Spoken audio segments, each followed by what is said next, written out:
defense really was a tale of two halves. Can you kind of tell me what kind of turned the switch for you guys getting back in the game?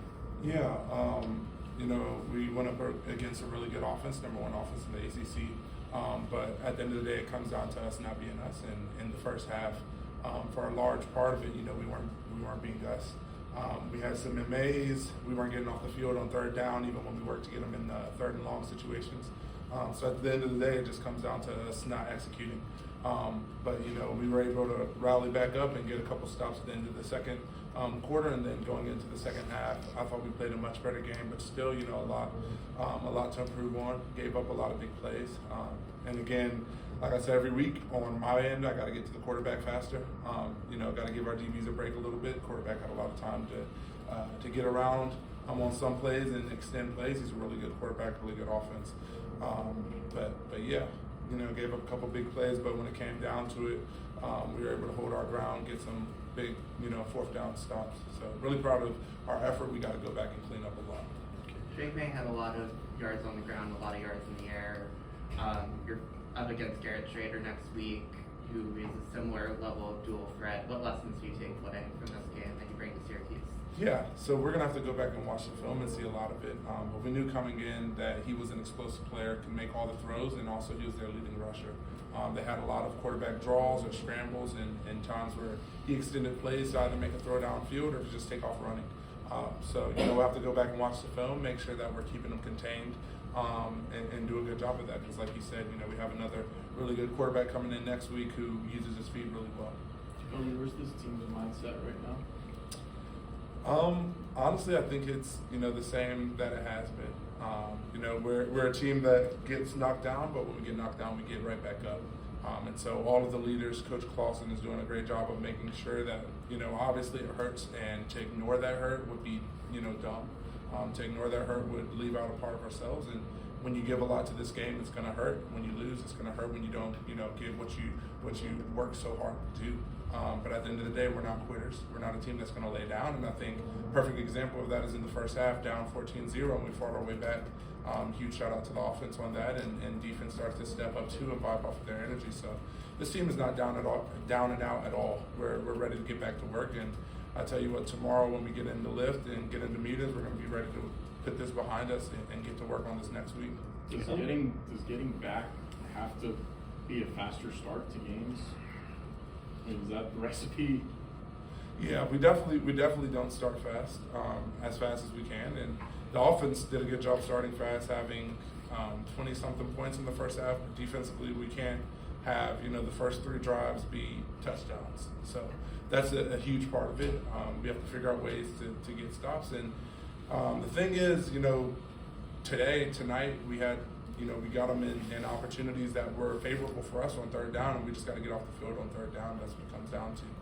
Third down, red zone, all of those are really critical moments, and we had some critical errors, didn't get them off the field, and that's really what allowed them to keep going. You've already alluded to it in regards to getting off to a faster start, knowing how it seemed like you started hitting your stride towards the end of the second quarter. In addition to looking at game film, anything else, whether your mindset or things along those lines, to make sure you're locked in and ready for next week?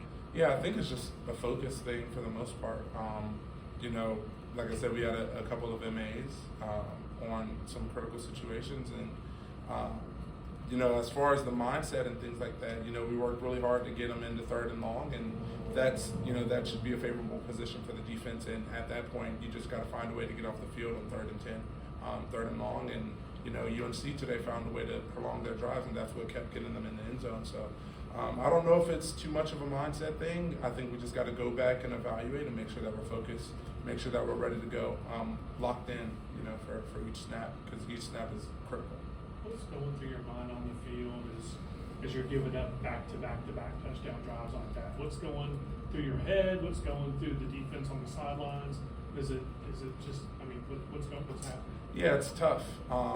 You can start to question, what did I do wrong? What can I do to help this? If I didn't do something wrong, what can I do to help out another teammate to be able to put us in favorable positions? But it's definitely, going down 14 was tough. It was definitely like, whew, like we're right here. This is a really good offense. a bit of a wake-up call. But when you have an offense too that has your back like that, an offense that, you know, down 14-0 goes down and puts together a touchdown drive, that definitely gives you a lot of courage and kind of snaps you back into it. So again, I don't think that we're ever completely down and out, but you definitely start to feel like we really gotta step this up, gotta lock in. And you know, AJ Williams and Ryan Smender brought us together on the sideline after going down 14-0 and you know, talked about that same thing. Just gotta lock in, gotta be us. And then the big plays late in the game that seemed big at the time to get off the field on 3rd and 4th down. Dylan Hazen and I think it was Isaiah Wingfield with the pass deflection. Mm-hmm. What was that like, that celebration, thinking that you guys had made the game-saving plays? Yeah, those are huge moments. Back against the wall, kind of like where we are at in the season, our backs against the wall. And, you know, we were actually talking about this week. Coach Cohen was talking about when your back's against the wall, you have no choice but to fight. You have no choice but to come out swinging. And to be able to make a play of that magnitude, you know, 4th and goal on the 1 or on the 2, and to just step up and make that play regardless of what else has happened, to be able to block out all of, you know, how we started, that's huge. That's huge momentum. That shows, you know, that's a testament to Eight's character. You know, that's my roommate. Huge shout out to him.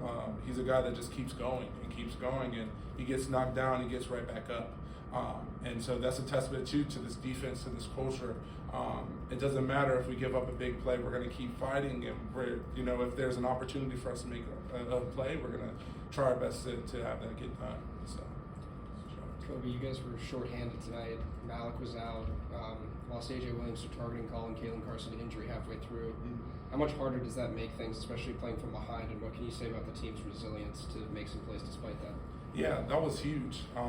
You know, especially how late we kind of found out about those guys. Those guys were in the game plan, and obviously are critical parts of our defense. And to be able to not go out there and compete with them, and to have that next man mentality of the next guy who stands up and steps in and, you know, plays, just fights. You know, that's huge for us.